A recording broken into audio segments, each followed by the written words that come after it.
Illicit Affairs by Taylor Swift.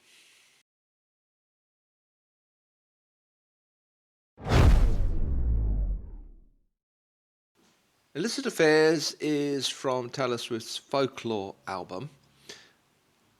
And it's fitting that I look at this song today. Last week I looked at Ivy from Evermore. And that song is about an illicit relationship. And that's a theme that recurs throughout Taylor's writing. I mentioned in that video how she seems to be somewhat obsessed with this idea of an illicit affair. She feels a strong pull. She recognises the intensity of the emotions in that sort of situation. She recognises the appeal, the dangerous appeal of that situation. So I said in that video that next I would probably do Illicit Affairs. So here I am doing this particular song today. It's not a song that requires a lot of literary analysis, but it's really interesting in terms of where it fits into Taylor's discography. Clearly this idea of illicit affairs, of clandestine relationships, is a theme that runs through Taylor's writing. And here she's looking at the dark side of that situation, while not denying the obvious attractions of it also. So in a moment we'll dive into that.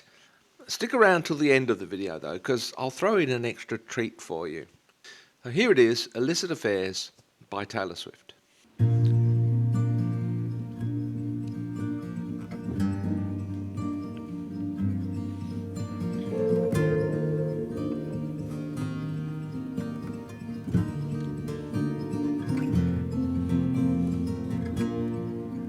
Make sure nobody sees you leave. Hood over your head, keep your eyes down.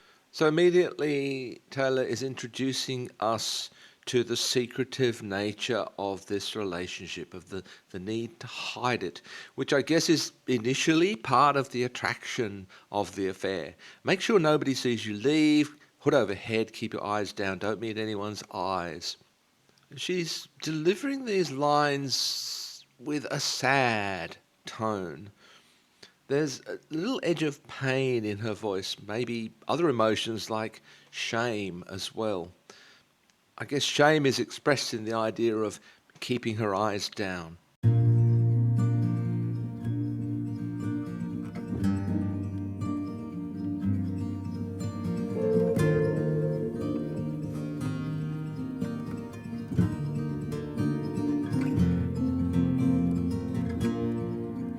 Make sure nobody sees you leave. Hood over your head, keep your eyes down. Tell your friends you're out for a run. You'll be flushed when you return. Now she introduces us to the reality that such a relationship involves lying. Tell your friends you're out for a run. And then this is one of Taylor's brilliant lines. You'll be flushed when you return. Taylor very rarely speaks explicitly about sexual behavior, sexual acts. And why should she? She doesn't need to, because she can suggest all of that in a beautiful line like this. You'll be flushed when you return. Tell your friends you're out for a run. You'll be flushed when you return. Take the road less traveled by. Tell yourself you can always stop. What started in beautiful rooms ends with meetings in parking lots. Take the road less travelled by. I kind of wish she'd left the by off the end of that, leaving the preposition hanging there is a bit uncomfortable. It could have just been take the road less travelled. Tell yourself you can always stop. So I'd cut out the by. The road less travelled here probably means literally. Again, as Taylor so often does, she uses a word with both a literal and a metaphorical or symbolic meaning. Take the road less travelled because she doesn't want to be seen, so she goes home to and from the affair by the back routes. But the road less travelled also has a deeper meaning, a more symbolic meaning. It comes basically from the poem by Robert Frost, The Road Not Taken. The road less travelled is the unconventional road, the road that's not safe. You can take the easy way or you can take the difficult way. The road less travelled is the more difficult way. So that's what the narrator of the song is doing here. She's taking the dangerous road. Again, this idea of danger that comes so often into Taylor's discussion of relationships, this attraction she has to the danger, to the dangerous path. Then tell yourself you can always stop. Love is a drug. Lord, save me, my drug is my baby I'll be using for the rest of my life. So she's used this image of love as a drug positively, at least positively to some extent, in the song Don't Blame Me from Reputation. But here she's speaking with the words of an addict, really. Tell yourself you can always stop. Just one more drink, just one more hit, just one more meeting. I can always stop. This is the lie that addicts tell themselves. It's how they justify taking the next drink. It's how she, the narrator, justifies going to the next meeting with this person. But then she gets into the dark side again of this situation. It started in beautiful rooms, but ends with meetings in parking lots. There's a decline in all relationships from this initial romantic moment down to the more mundane. But here it's slightly darker. Initially it's all beauty and romance and luxury, special moments, but it descends into quick meetings in parking lots. And yet she's still addicted to this. Take the road less traveled by. Tell yourself you can always stop. What started in beautiful rooms ends with meetings in parking lots. And that's the thing about illicit affairs and clandestine meetings and longing stares. It's born from just one single glance, but it dies and it dies and it dies a million little times. So there are clandestine meetings, longing stares. These are all the things that kind of keep the illicit affair, the illicit relationship alive. These special moments, these exchanged glances, these secret meetings, that's the excitement. It's the risk that you're taking that kind of gives fire to the relationship. And longing stares, there always remains that element of longing.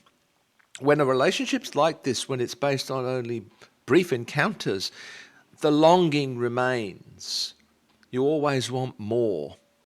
But she says it's born from a single glance. And this is kind of an interesting observation about how unfaithfulness, the betrayal of a relationship, can begin with the simplest of things.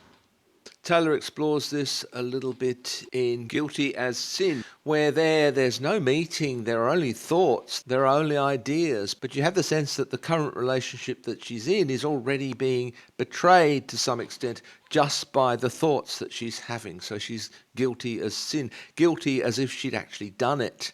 And here it's just born from a single glance, and that look that two people exchange already in that moment, she's saying here, already in that moment, the affair has begun. Already in that moment, you've betrayed the person that you're with.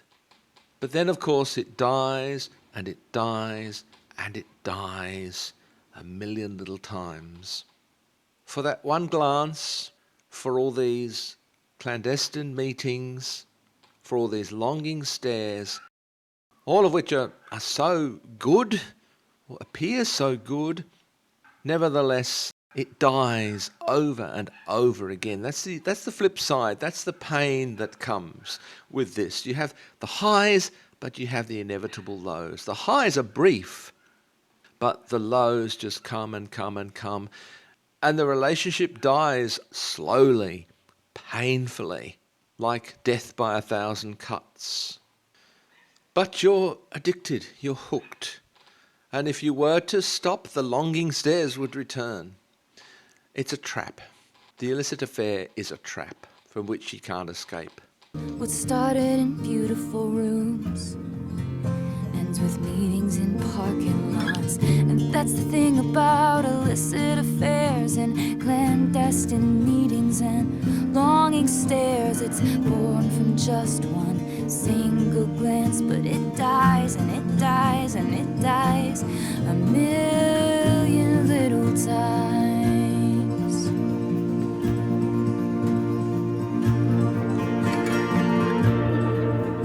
Leave the perfume on the shelf that you picked out just for him, so you leave no trace behind, like you don't even exist.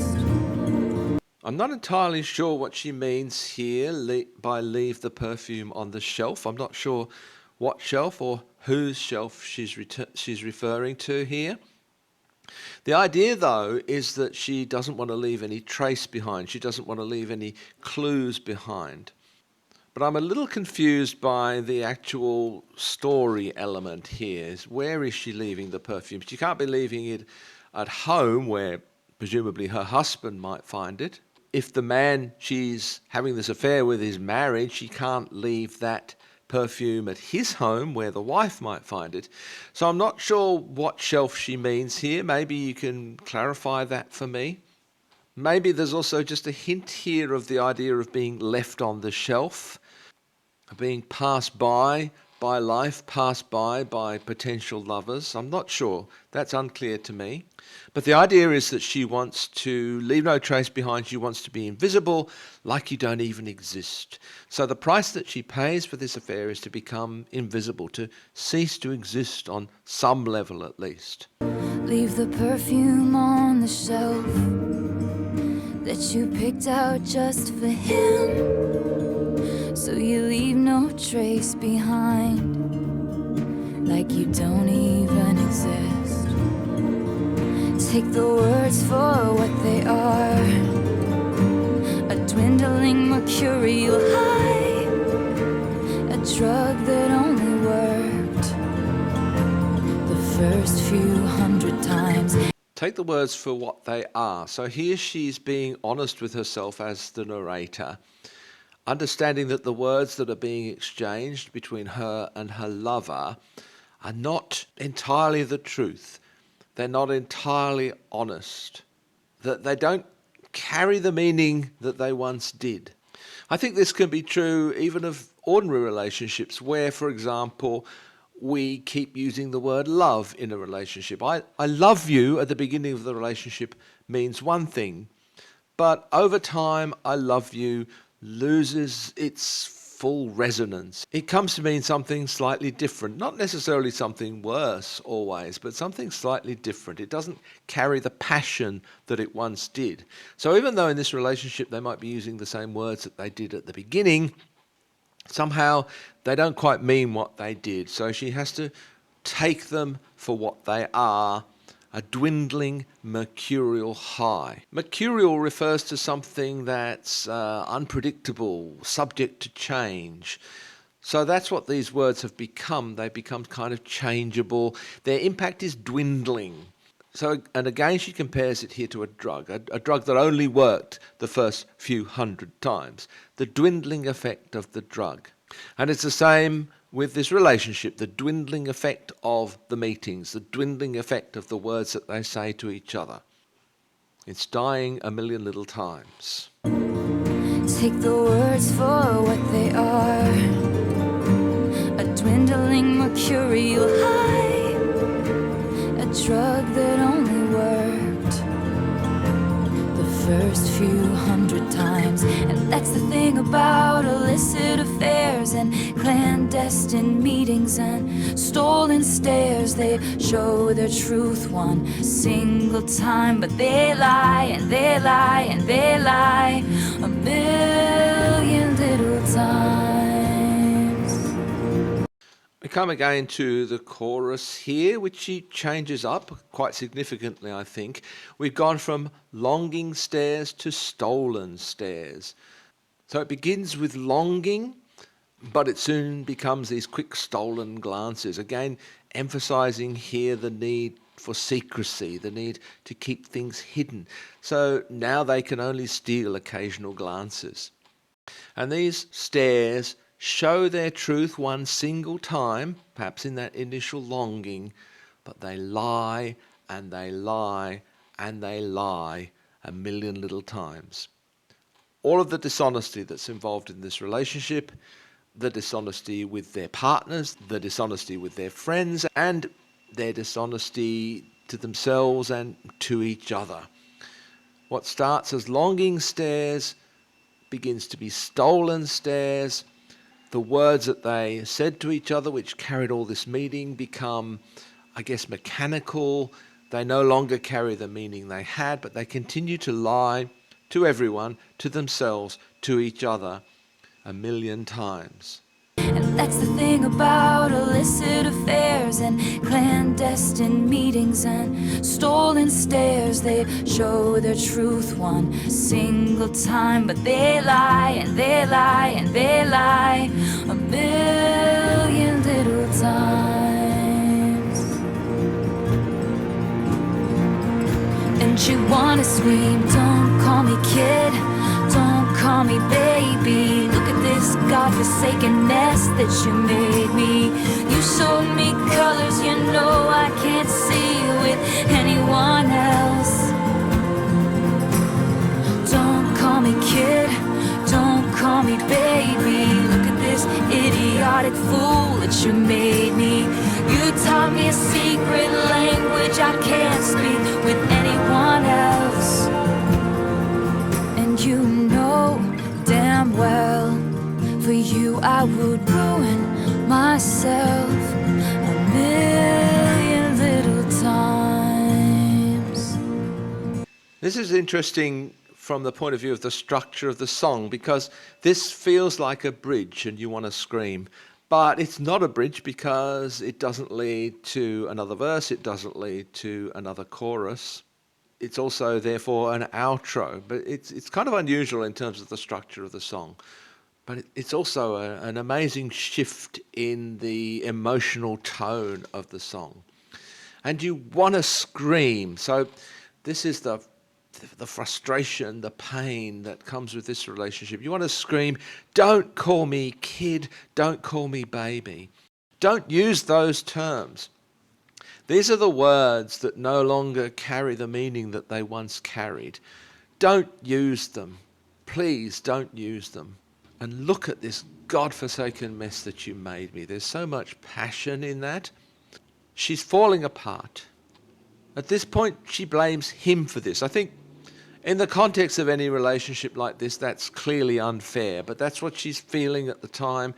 You made me like this. But then she kind of softens again, but it's a plaintive cry here. It's a painful cry. You showed me colours you know I can't see with anyone else. What a beautiful way to put it.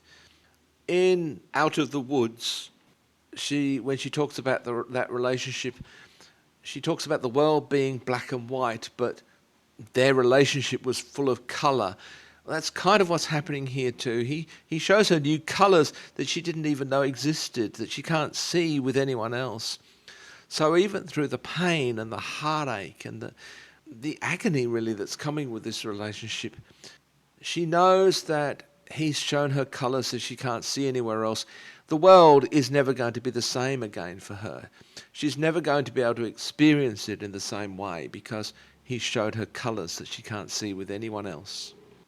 That's the tragedy of this. It's the two sides of the coin. There's the darkness, the lying, there's the diminishing returns of the relationship. But the flip side of this, which is what makes it so attractive in the first place, is that he showed her colours that she can't see anywhere else. He brought colour into her life.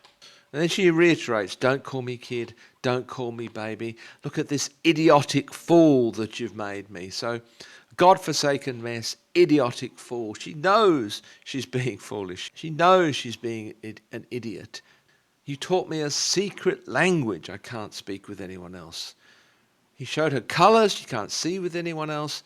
taught her a secret language she can't speak with anyone else. I think there's probably, again, a sexual reference here, but there's also the private language that two people develop through words, gestures, glances, and it's a language that's unique to them. And so she says, "You know damn well, for you I would ruin myself 1,000,000 little times." So here again is the anguish of this, the recognition that this is a trap she can't escape. Despite all of the negatives, she will continue to ruin herself for him 1,000,000 little times. This is the struggle that these relationships represent for the narrator, and perhaps I think for Taylor herself too. This powerful attraction that comes, the incredible benefits that come, at least at the beginning of the relationship, that are so hard to relinquish. Even though you know that they're going to die over time, even though you know that they're going to ruin you, in some way they're going to kill you over time. She so often comes down on the side of being willing to pay the price. But it's a huge price, and she recognizes that. So let's play this non-bridge, this outro again. And you wanna scream, don't call me kid, don't call me baby. Look at this godforsaken nest that you made me. You showed me colors you know I can't see with anyone else.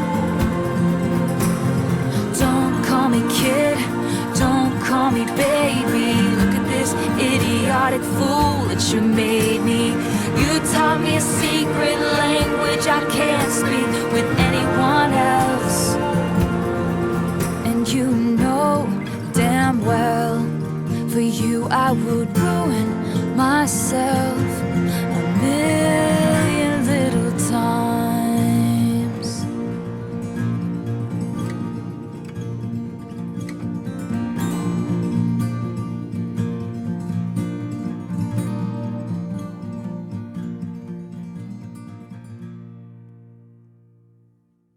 So there we are, Illicit Affairs by Taylor Swift. I think it's very interesting the way that song is structured. You probably would normally expect another verse or at least another chorus, maybe a couple of repetitions of the chorus, but that doesn't happen here. And one of the things about this song, it's only just over 3 minutes long, but one of the things about this song is its economy of words. It doesn't repeat itself very much at all. It makes its point very succinctly. And it finishes probably somewhat unexpectedly. You get the feeling that she didn't want to dilute what became the ending of that song. So there's probably a whole theme to be explored here, and maybe one day I might do that as an extra video. This relationship that Taylor has to the concept of illicit affairs. It's something that pervades her music, and whether or not she's engaged in such behavior or not, it clearly has a strong pull over her. And it's part of a long literary tradition, as I mentioned in my previous video on Ivy. Illicit affairs, illicit romances, makes up a huge part of classical literature as well as modern literature. It's something that human beings continue to repeat in their relationships. At the beginning of this video, I promised that there'd be a little treat at the end, and I'm going to play for you now a live performance, not of the whole song of Illicit Affairs, but the version from the Eras tour where she tacks it on to the end of a performance of August. And I think it's worth looking at this performance because of the passion in it. It's mind-blowing, I think. So I'm going to finish with that from the Eras tour, Illicit Affairs.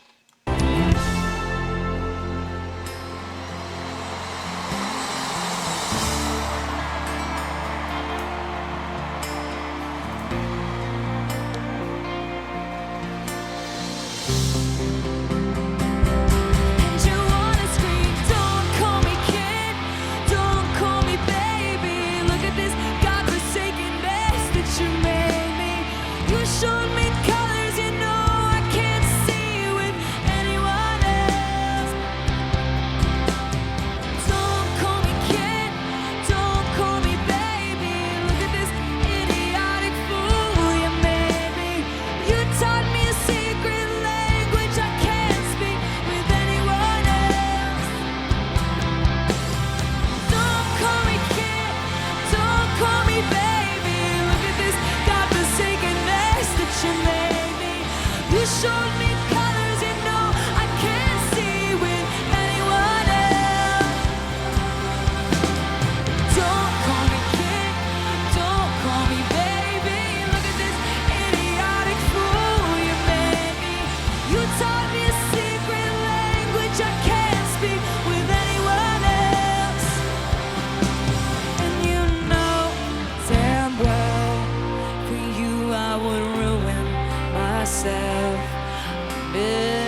That's the thing about illicit affairs.